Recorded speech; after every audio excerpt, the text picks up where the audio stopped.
thank you for joining us on another episode of Popcorn for Breakfast with my co-host, Kirk. Hello, hello.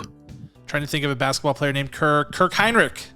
That'll be you. That's me. I think that might be the only basketball player ever named Kirk in the history of the NBA. I could be wrong about that, but... Well, now you just gave me a goal. I think I would need to be the second one, just like that. There we go. Me and my jumbo pop skyball that I have here on the video record. I think it's... I love how you just found like a rubber toy ball, like not even like a toy basketball, but just like a green, like a bright green rubber ball. Well, you know how we do. You know, when they train players over in the Dominican for baseball, right? They use like tiny little walnuts and like broomsticks, right? Like that's fact. And I think that's because it's hard to get baseballs over there, though. Like you right. Probably have access to. Yeah, there's probably one around my house, but I have more of these.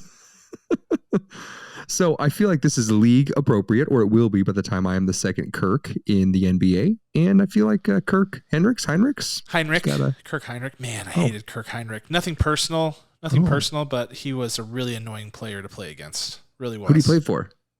Chicago Bulls, among others. Mm-hmm. But man, oh man. And I'm your other co-host, by the way. I'm Cam. Ooh, basketball player named Cam Newton. Football. There's lots of Cams in football. The rosters are bigger. Cam Reddish. I'll be Cam Reddish. Oh, is he good? He plays. He's better than me, that's for sure. He plays for the New York Knicks, if that tells you anything. Okay. But no, he's good. He went to Duke. He's a good player. So, why are we talking about basketball? You're probably asking yourself this if you haven't already turned off the podcast because you're like, listen to these bozos. But the reason is Hustle, the Netflix film that is topping the Netflix top 10 films for the second week in a row. I shouldn't say that. It's in its second week is what I should say. It's been the top of the top 10 in movies the entire time. It stars Adam Sandler. It stars Juancho Hernan Gomez, who is a real NBA basketball player. This film is chock full of them. Queen Latifah, not an NBA player, but is also in this movie. I've heard rumors that she's like really good at ball. Like just like through the years. Yeah. I guarantee it. I mean, Adam Sandler really is. Adam right. Sandler can absolutely ball and like does on a regular basis. I'm sure we will get into that in our discussion here, but that is the film we're talking about, Kirk. We're going to be reviewing it. It will be a spoiler-full review, though I would say this isn't the kind of movie that you're really worried about spoilers on. So sorry, I just on the stream, or on the video, I just covered us up with the logo of the movie. But this isn't the kind of movie you're worried about spoilers on in the way that you would be like any sort of like major franchise or something like that. This is just like, it's a sports movie. So I will get into the synopsis if you are ready for that, Kirk. I am so ready for it. All right, here we go. Hustle is a Netflix movie starring Adam Sandler as Stanley Sugarman, who is a scout, which is a person who evaluates talent for the Philadelphia 76ers, which is an NBA team. His dream is to become an assistant coach with the team, or his dream is to become the coach of the team, but baby steps. He wants to be an assistant coach. He wants to be on the bench helping the team. Because when you're a scout, you often have to travel all over the place to evaluate players and do things like that. He finally gets a vote of confidence from the owner of the Philadelphia 76ers, fictional character named Rex Merrick, who's played by Robert Duvall, actually, which is pretty cool. And right after he gets the job, that character, Rex Merrick, passes away, and the son of the team, of the team owner, played by Ben Foster, takes over the team. Wayne Merrick or something like that is his character's name. Mm-hmm. So I'll double check. Vince. I knew it was a W or a V. Vince Merrick takes over the team and says, nope, you're too valuable as a scout. We need you back as a scout. But he says the condition is if you can find me one player that's going to take our team over the top because I made a big mistake in the draft. If you can find me that player for cheap, you get your job back. And so that is what Adam Sandler is hell-bent on doing. And he's out evaluating players when he stumbles upon a guy wearing construction boots in a pickup basketball game who's hustling people for money in basketball, and he decides to try to turn him into the NBA's next big star. Bo Cruz is the name of the character, and that is the synopsis of Hustle. Anything Swish. I missed? Swish. Nothing but net on that synopsis. Love it. All right, Kirk, let's get into this. Lots of interesting things to discuss. Sports movies in general are, they've been around for a while. The modern sports movie, I think everybody has seen some version of a modern sports movie. So the question will be, is this one of those? Does it divert from the formula? Does it lean into the formula? Is it good with a good payoff? And anytime you have real NBA players or MLB players or whatever in a movie, the question is, does it hold up? Do they do a good job? So we'll get into all of that. But let's start, as we always do, with our first category and award, and the Oscar goes to. I will kick us off by giving my Oscar to who else but the Sandman himself, Adam Sandler. Has to be Adam Sandler, I think, for the normal things that you would expect, which is that Adam Sandler once again is able to tap into a dramatic version of himself for this film. It's not a role that diverges too much from his own personality or his own reality as someone who lives in a metropolitan area, has a family, knows a lot about basketball. As we talked about in the open, Adam Sandler is a baller. He plays well. He hits the parks in New York and plays with people. He has a lot of respect around the industry. So while he's not, while he is a professional actor and not a talent scout for the NBA, he does know this world very well. So for that reason, it didn't have to be a transformative performance like the one that we saw in Uncut Gems, but nevertheless, he turns in a performance that is really good. I mean, really, really good. Tons of heart. His humor is there. They have that sprinkled all throughout the movie, but he just brings a level of heart and a level of realism to it. He carves out a really layered, nice character with lots of different things going on, lots of different competing factors. You feel like at any given point in the movie, you understand the things he's considering in his head, and it's more than just, I got to get this guy into the NBA. There's so many different competing forces and themes and factors that are affecting this character. But what I love the most about Adam Sandler in this movie is his ability to take these guys who are former NBA players, current NBA players, non-actors, and like he did with I always want to say Kevin Durant, Kevin Garnett in Uncut Gems, take them and turn them into actors by leveling with them, taking their delivery and just seamlessly kicking a line back at them in dialogue, changing his delivery on the line ever so slightly to make the conversation feel natural and flow, and just making these guys feel comfortable, and literally, like a good point guard, and like I say all the time as a cliche, elevating all of his teammates to be better than they would be. So the sum of the parts is elevated. And he does that so well in this movie. When he is in the scenes with those guys, it is so noticeable that he is just bringing their game up. And he's, that in the meantime, and I heard Kevin Garnett in a podcast whenever he was filming Uncut Gems talking about how Adam Sandler would coach him up, tell him, hey, relax. We casted you as you. Be you. I'll be my character, but you go out there and be you, and we're going to make this work. And that's what he was doing with these guys, and it was so impressive. So have to give it to Adam Sandler, who continues to amaze me with what he can do on the screen. The man has no limits. Like a good point guard, Kevin Garnett is there. I mean, Kevin Garnett's not a point guard, but yes. Oh, he's tried a power so forward. Hard.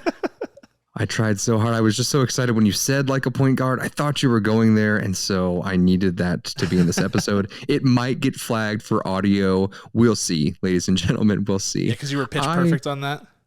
Exactly. They're going to be like, wait a second. The algorithm will seek it out. My Oscar also goes to the Sandman, Adam Sandler. This man is quite a mystery. Quite a mystery. One could equate that... Adam Sandler, when he was a youngin', when he came on the scene in SNL, he was a little disruptive. He didn't act like anyone else. He didn't crack jokes like anyone else. He marched to the beat of his own drum, and people loved him no matter what. In a way, he's like the old Pete Davidson. Now, the today's Pete Davidson is destructive and has a lot of other factors going on, but the semblance is there, right? The fact that he came in, he was the youngest cast member, and he had all these fresh ideas, and he was braver than anyone out there, and he just went for it. And that's what Adam Sandler continues to do.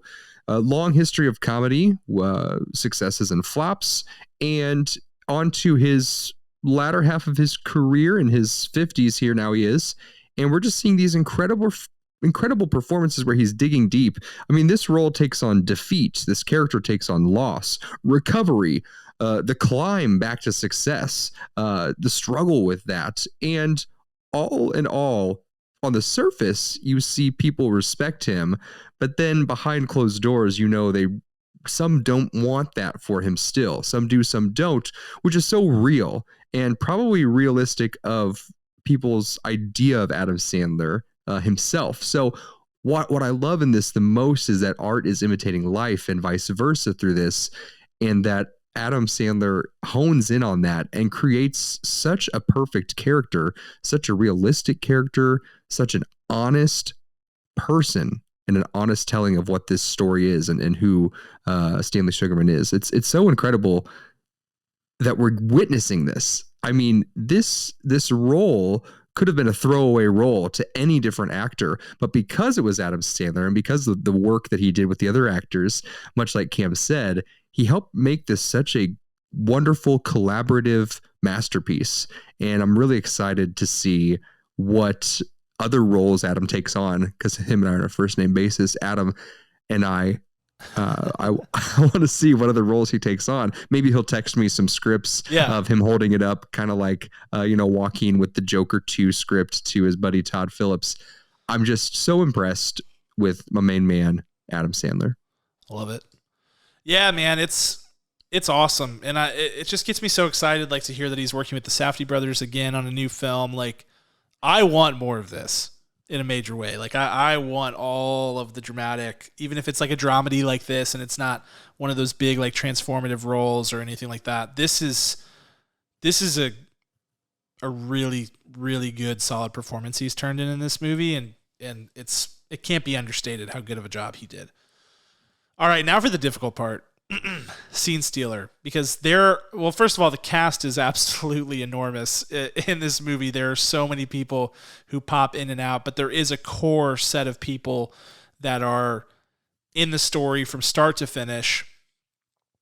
And I've gone back and forth on this, but I think that ultimately I have to go with Anthony Edwards, who plays Wiltz is the character name. Kermit Wiltz. He's the antagonist. And yes, there are times where it's obvious that he's not giving the best delivery, and the suspension of disbelief gets thrown off a little bit. Sure. That's going to happen in movies with real stars. Even LeBron being a good actor for an athlete, you get that. So it's extremely hard for these guys as real athletes to come off of doing all of their athlete things and to be an actual good actor. So I give them a little bit of the benefit of the doubt for that. But what I think is really impressive is that in his scenes, Kermit Wiltz, like Anthony Edwards as Kermit Wiltz, which, by the way, this is not Anthony Edwards' Top Gun. This is Anthony Edwards of the Minnesota Timberwolves, #1 overall pick in the 2020 NBA draft and one of the hottest rising stars in the entire NBA. He was in the playoffs a few months ago, just absolutely lighting teams on fire with his skills. So this is a young kid, super ambitious guy, very cocky, just like his character, but he does not have the benefit in any of his scenes of having a seasoned actor as his scene partner. And in every scene that he's in, he's delivering 98% of the dialogue. And he has to create a character that is a convincing villain, someone who can get into your head, mess with you, almost a Kobe Bryant type of player, somebody who is super cocky, is going to talk smack, is going to get in your head. I mean, there's lots of players other than Kobe Bryant who are big trash talkers, but this is a guy who's really sure of himself. And I feel like he does the job. I feel like in that movie, you're like, man, Kermit Wiltz, this guy is a a menace, an absolute menace. And that first scene where they are, or actually it's the second time they match up when they're at the combine, and his mom and his daughter are there, and he already knows that he was able to get into his head once, and he tries to go back at him again, and he's waving to his daughter and doing all the different things. Like, it works really well, and it shouldn't work as well as it does. And so even though there are a couple blips where you're like, all right, that wasn't the best delivery, whatever, I love what he was able to do, and I think the level of difficulty on what he was asked to do is really high for a young kid who has no acting experience whatsoever. So much so that they cast him in that role when most of these other NBA players were making cameos, playing themselves, etc. You know, this guy had to carve out a character, own these scenes, and create a convincing villain, and I think he did it. So Anthony Edwards, man, you are just rising up my popularity list, both as an NBA player and now I guess as an actor. So great job. You're my scene stealer. Excellent. Wonderful. Fantastic choice. Yeah, just a reminder. They look nothing alike, Anthony Edwards and Anthony Edwards. No. They are 30, maybe 40 years apart. Yeah. No, you would not ever mistake them for one another. Oh, man. My scene stealer goes to the 6'9". Is he on the Celtics? Cameron? He was. No, he's not anymore. He got traded. Now? I think he plays for the Jazz. The 6'9" Jazz player, Mr. Juancho Hernan Gomez. I butchered that name, but no, you did all right. He knows my love is there because as I'm friends with Adam, I'm now friends with Juancho Hernan Gomez. I think that what's so impressive with all of these roles is that you think to yourself, like when you get professional wrestlers that come into the acting biz, like Dwayne The Rock Johnson and John Cena, you're like, well, they've been acting for the first half of their career. They'll figure out how to do it on a film with a real script and a real production.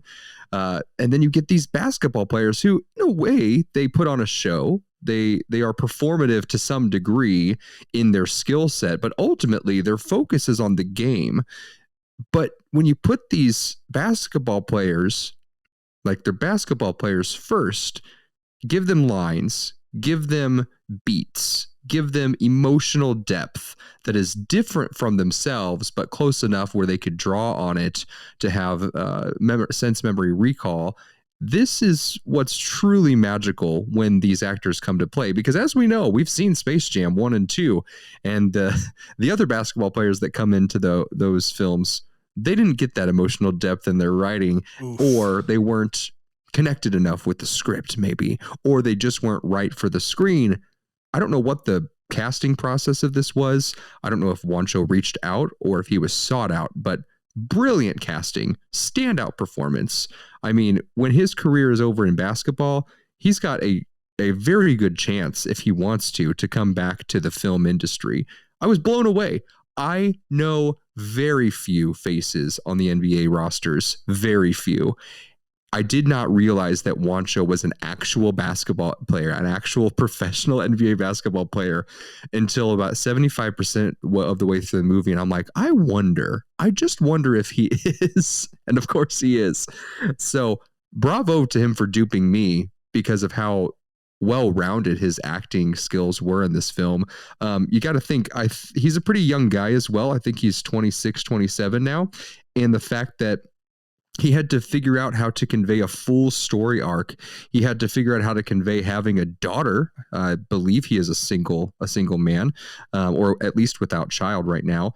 And his relationship with his daughter was so sincere and so authentic that I was just mesmerized by it. I mean, you have this parallel between Adam Sandler and his daughter and his wife, and you have Juancho with the struggle of the mother of his child and his daughter and his own mother, and trying to keep his family together and trying to win this dream. And it was also wonderful. I'm just baffled at people who just walk right in that didn't really have a full interest in acting, and they just kill it. It's kind of frustrating, but it's also magical that they just have that in themselves that they can pull out and then just drop it right there on the screen. So Juancho, you're invited for Thanksgiving dinner. I want to talk with you more.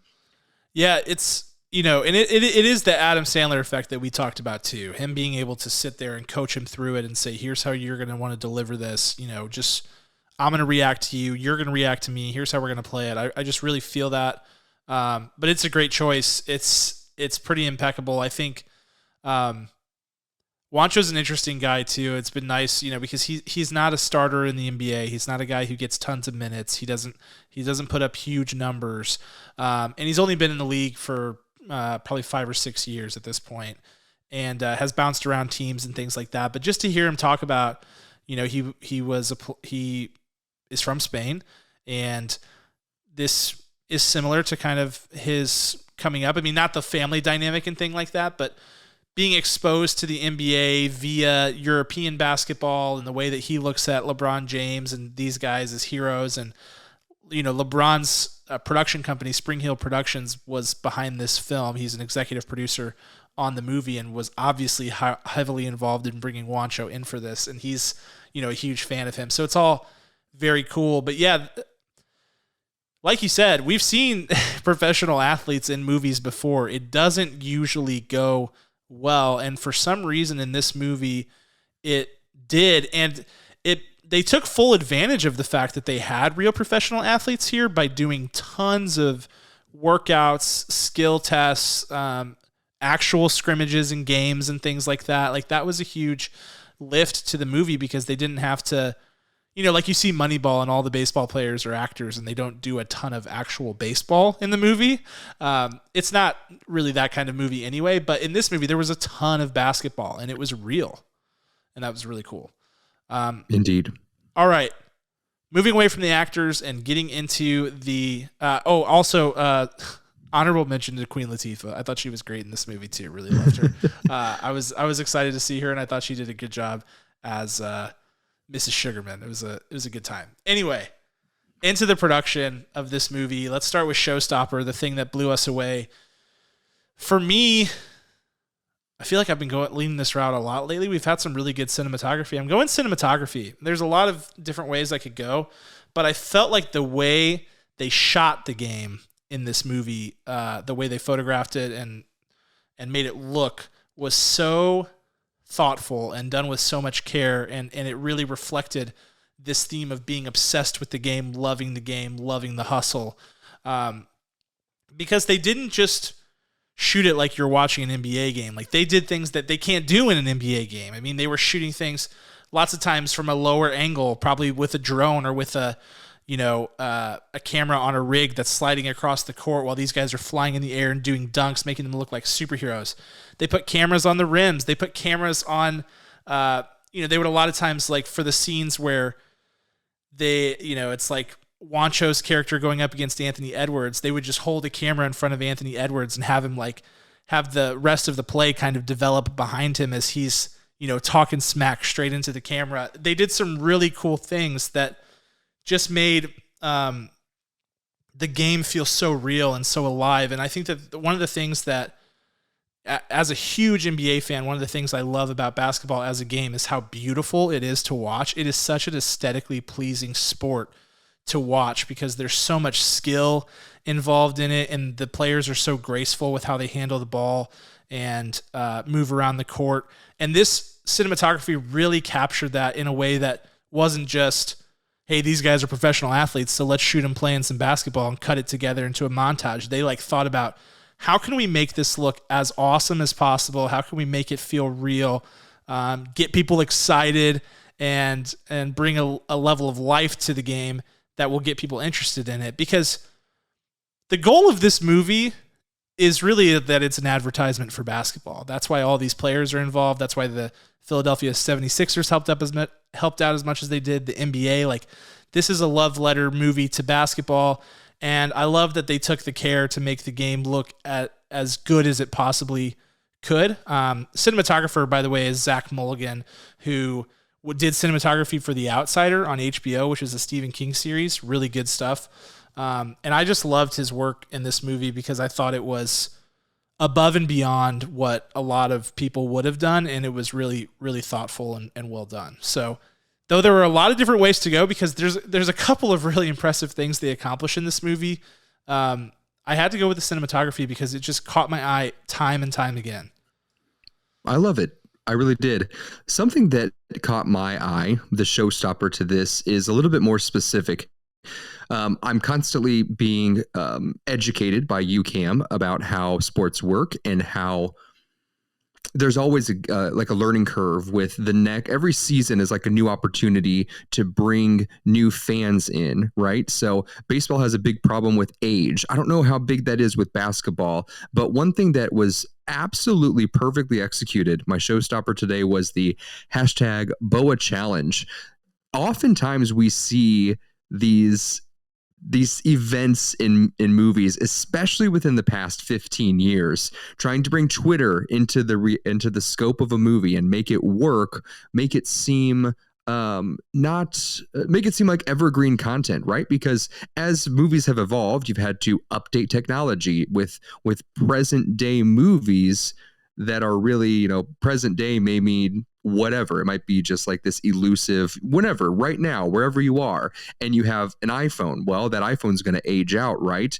You have this hashtag BOA challenge that Bo goes through in order to kind of get the name of him out once the Sixers dump him and the Sandman and Sugarman, I apologize, Sugarman into becoming part of the compound competition, right? So I loved how realistic they were able to make that work, because it absolutely could have been super cheesy and fallen flat on its face. But it's a big section in this movie where Bo is trying to earn both his street cred with people and just the love of basketball, how he was raised and doing in Spain and Madrid, and trying to make that work, and also with the real NBA professionals to say, I'm coming for you. I deserve to play on that court. And through this challenge that Sugarman's daughter puts together, that's how they do it. And I just thought that was wonderful. It really felt real. It didn't felt overblown.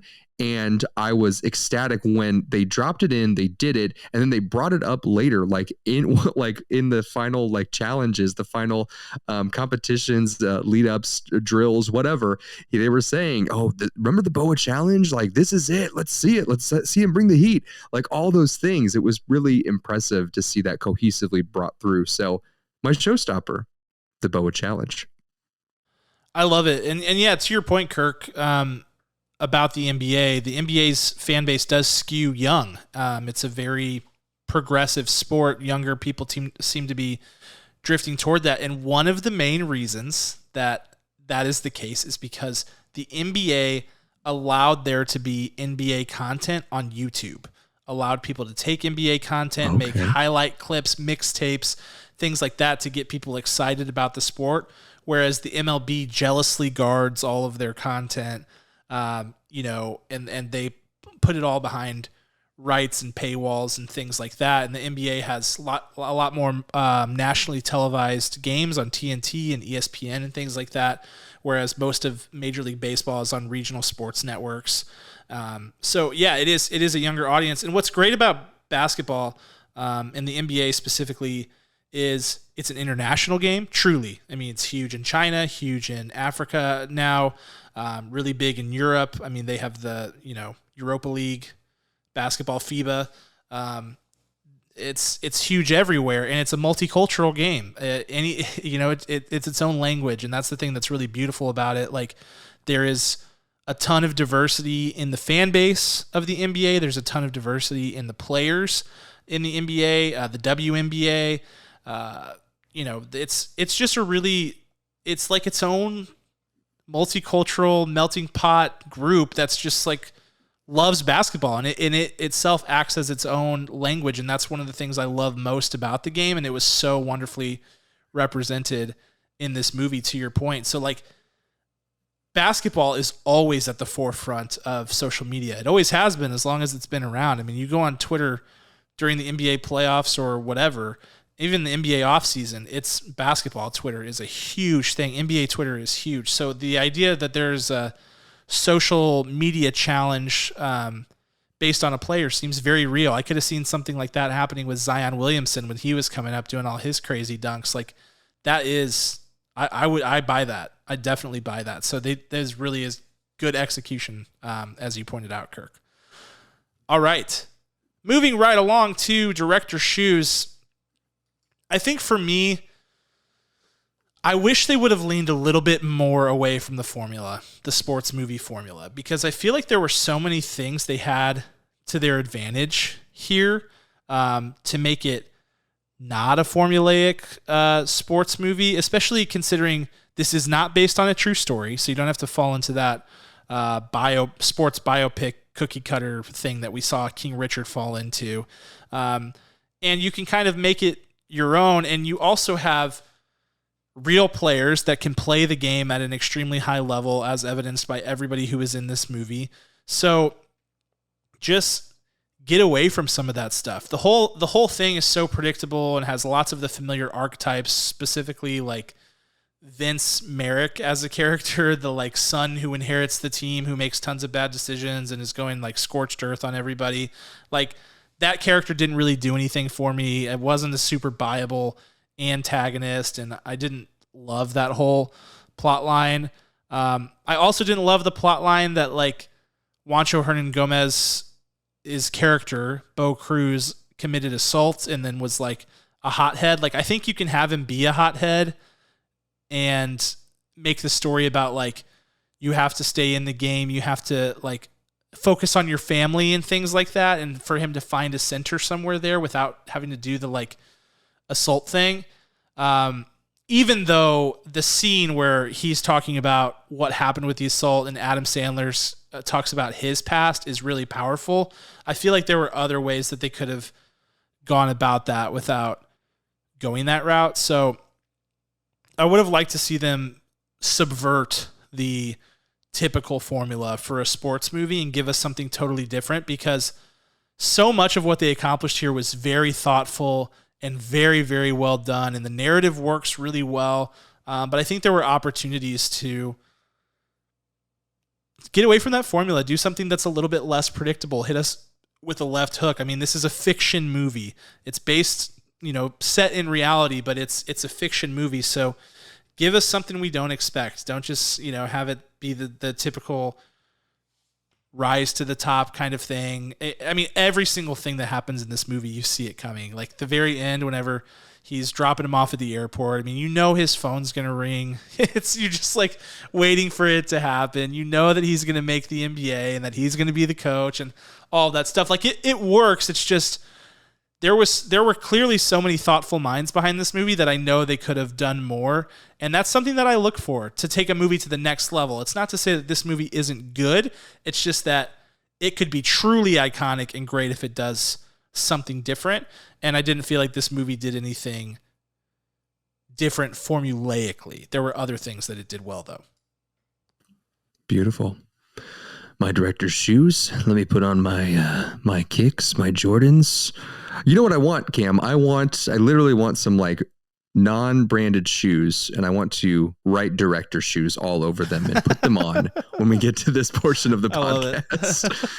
I'm like, all right, time to put on my director shoes. It's like a whole segment, like a 3-minute segment, like Mr. Rogers when he ties his shoes. Yeah, it's a whole bit of us just like putting on the shoes, fumbling with the shoes, trying to tie them.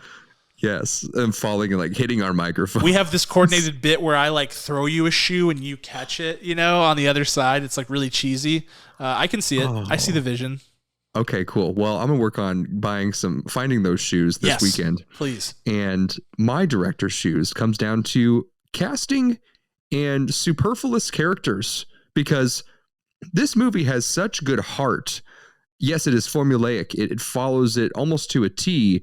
He has assault charges. Of course he does. Every NBA, not every NBA player, but a lot of our most favorite stars have a checkered past, right? And they're overcoming that, right? So, but the casting and the superfluous characters in this just don't make sense. You cast Jaleel White, Ben Foster, Heidi Gardner, which is SNL's favorite awkward girl, and Queen Latifah.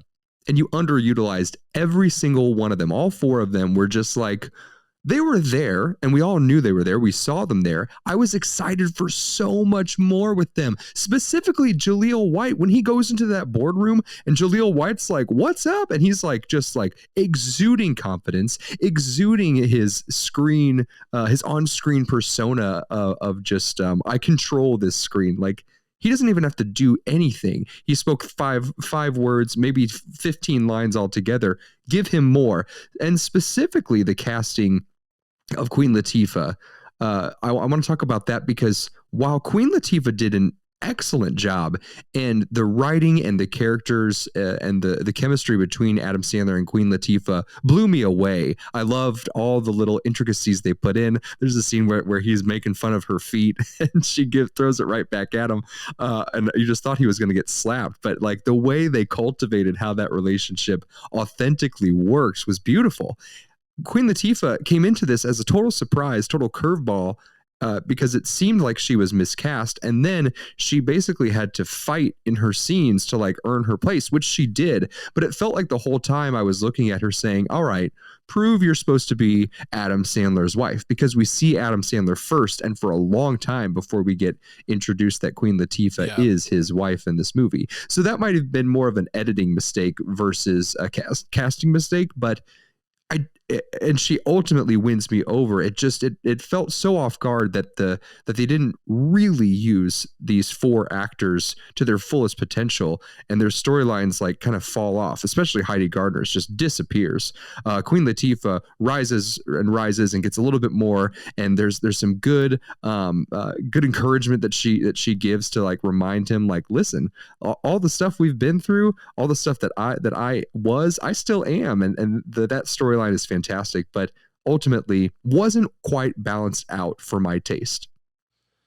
Yeah, I think they throttled up too fast on their relationship almost. It was like, because they are so tight and they have this relationship where, like, you know, she makes fun of his weight and he makes fun of her feet and stuff like that. Like, they're that kind of couple that's like in it.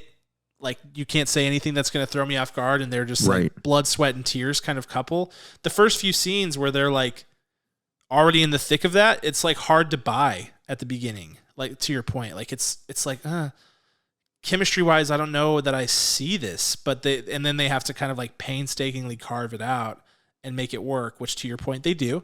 And I think that dinner scene where it's like them two and the daughter and Juancho's character there goes miles for that, because they're having banter and they're like kind of controlling the table, and the intricacies, like the nuance in their conversation and the way they're reacting to each other is very real. That to me is like where it comes full circle. But she's I think part of it too is just that she's so iconic too. Right. It's like you see her and you're like, she's not the wife in a movie, you know. She's Queen Latifah. Come on. So I do get that for sure. But yeah, Ben Foster's character, man, that character sucked. I hated that character, and it just was such an archetype, like lame villain type antagonist that just wasn't overly well written, and a lot of his stuff was really cheesy, and I was just like, what are we doing here? He's a good actor. He is. And Heidi Gardner, like in the movie for the first 3 minutes, gone forever, back at the end. And then a final nod, like from a distance, like, you did it. Yeah. I did do it. Like, okay. Some strange choices. I think they were juggling a lot of balls in this movie. So good call. All right, let's wrap things up with final thoughts and scores. I think that what this movie lacks in, believability, because some of the acting performances kind of take you out of it from time to time, it more than makes up for with heart. This movie has a ton of heart, and it's totally anchored by our main relationship of Stanley Sugarman and Bo Cruz, and they go to such lengths to make sure the dialogue is natural and flows, and I have to imagine that Adam Sandler was involved in really tightening that up. But our writers, it's really interesting. There's a writing duo in this movie I didn't talk about. The one guy has written for the NBA 2K games, like the story mode, and the other guy has written for tons of other things, including, Hold on 1 second. I had it in my notes, but now I've lost it. Oh, including like A Star Is Born and some other like big dramatic movies. So it's a really interesting duo, and I think that was the thing that like if the dialogue started to seem too serious, I would bet our NBA 2K writers like here's how you talk about basketball, and here's how we bring some levity because this is how people see the game. But they do a really good job, I think, with the dialogue to make that main relationship and the surrounding relationships anchor the movie and like give it a ton of heart and a ton of appeal. You find yourself smiling a ton watching this movie and watching the relationships grow and listening to the one-liners they're throwing at each other. Awesome through lines throughout this movie. They wrap up just about everything they introduce, and they hit things with perfect timing. They're like, okay, we mentioned this at the beginning. It's time to hit that again as a reminder so that we can hit them the third time and really get the payoff at the end. Very thoughtful.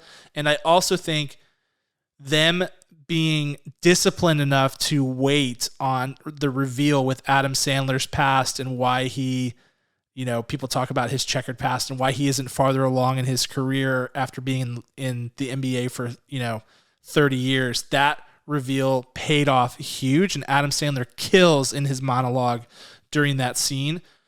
So a lot of it works really well. Ultimately, it just didn't go far enough to be that iconic movie. Like I said, it's a great sports movie, really good sports movie. And if you're wanting to watch it and you like a predictable movie, you'll love it. It's fun. It makes you smile. It's very predictable. You're not going to cry. There's no like big heartbreaking, terrifying scene or anything like that because it's not based on a true story movie. It's just honestly good fun. Great basketball action, but it doesn't do anything groundbreaking. And so for me, I'm putting it, and I'm surprising myself with this because I love basketball so much, and I had such a fun time watching this movie. But I'm putting it at 7.9 just because there was more. There was more that could have been done there, and I wish they would have gone out and got it. But 7.9 is a great score, especially for a sports movie, especially for having mostly real NBA players as the actors in the film. I was very impressed and would definitely watch it again. Well, welly well. It's time for my score to see how close we get. If you're not an avid sports watcher like myself, and you say, will I like this sports movie? The answer is, I think yes. I think very much so, yes, because I enjoy passively watching a lot of sports. Sometimes it's very easy to get into things, and sometimes I have to be like really in the mood for a sports game to be like, yes, I'm going all in. I'm going to jump up and down. I'm going to scream my head off. That takes a lot for me. And I was rooting for all of these characters, except for you, Ben Foster, you villain. But I think that, again, the heart of this film, they spent so much time on, and that is the payoff that keeps this movie going. In its predictable, formulaic blueprint, I think that what we find is that it doesn't matter at times. I feel like you can look past it if it's authentic enough and if it is not just checking a box like, okay, assault charge on the basketball player, and he got in a car accident. Adam Sandler, he was a former fantastic basketball player. Now he can't. Now this is life. Those sorts of things are checking the box, but the reveal of it was well, and the concern and the stakes of it, I think, were what was really well as well. So a reminder, if you are not a big sports fan, wondering if you should watch this, you will definitely enjoy it. You'll definitely not be bored through the entire ending. One of the quotes that Adam Sandler says in that big speech that Cameron was talking about, he says, I love this game. I live this game. There's 1,000 other guys waiting in the wings who are obsessed with this game. And you can apply that to dozens of things, but applying it to someone's specific passion about the game of basketball and what that means to them in their personal life, in their profession, in their journey as a person. I think there's a big story right there compacted into this quick movie. It's such an easy watch, and while I while I did have some pretty steep things to say about the casting and where that didn't go anywhere, supporting casts are important. The heart of it really won me over on this. This is going to blow your socks off. I'm giving this a 9.2 out of 10 kernels today. I love it. I love it. I'm glad. And does it make you want to watch NBA basketball, Kirk? It does. It really does. Because at the ending, we're doing spoilers for this episode, right? Yeah. Yep. As always. At the ending, when he walks out onto the court, Adam Sandler's in his full assistant coach suit, and he's back with the Sixers. He gets up and he sees Juancho turn around in the Celtics gear, and you're like, what? Hold on. And there's a little bit of like crush spirit into your life, but if you at least know the level of sports, like at the baseline, right? Very rarely do players stick with their team forever. Yep. Very rarely. They bounce around a little bit, right? Too. So you're like, oh, like look at they're still such good friends there. And then he's like, I know his skill set. Here's what you're going to do to take him out. And there's like a camaraderie with that. It's not like an evil, maniacal move. It's like, here's how you got to take him down. But also a hinge of good luck, because he's really good, right? So all of that, it really makes me want to like watch a little bit more, since I'm connected a little bit more. I want to watch Juancho succeed, and maybe this role will kind of boost his status in the NBA to give him some more minutes in the game. Yeah, we'll see. Yeah, I mean, to your point, like if you watch a game, you will always see pregame and postgame this like mix of assistant coaches and trainers going over to the other team's players and like dapping them up and being like, what's up, man? How's it going? Because you have no idea what the path has been. Maybe that was a guy who was a skills coach for them. Maybe they were their AAU coach. Maybe they were, their sons played, like his son played with you whenever you were coming up through college, or, your college coach knows him. Like it's a family thing. So it's like, yeah, we're going to kill you when we're on the court, but as soon as the game's over and before, like, you're still my boys, and it's cool. It really is just like such a close-knit group, and you love to see the camaraderie. So it's a cool sport. It's my favorite sport. I love basketball. Great movie. Hustle really checked a ton of boxes. It's very fun. I'm certainly going to make my wife sit down and watch it because she loves the NBA. So it's a good time. If you guys liked it, let us know. If you hated it, let us know. Let's talk about it. Let's have some civil discourse about the movie and chat through it. But it's available on Netflix. If you're listening to this kind of trying to be like, I want to hear what this is about before I watch it, and I don't really care about spoilers, go give it a try. It's still number 1 on the top 10. And if you listen to both Kirk and myself, I think you will enjoy it. And we'll leave you at that. We're going to check out. Hope you have a wonderful Friday or whatever day of the week it is that you are listening to this. And we're going to give a special thanks to our executive producer, Ryan Spriggs, as well as the band Rhetoric, who created our original music, which you are hearing right now. Check them out on Apple Music, Spotify, Google Play, whatever. And we will see you all next week. Talk to you then.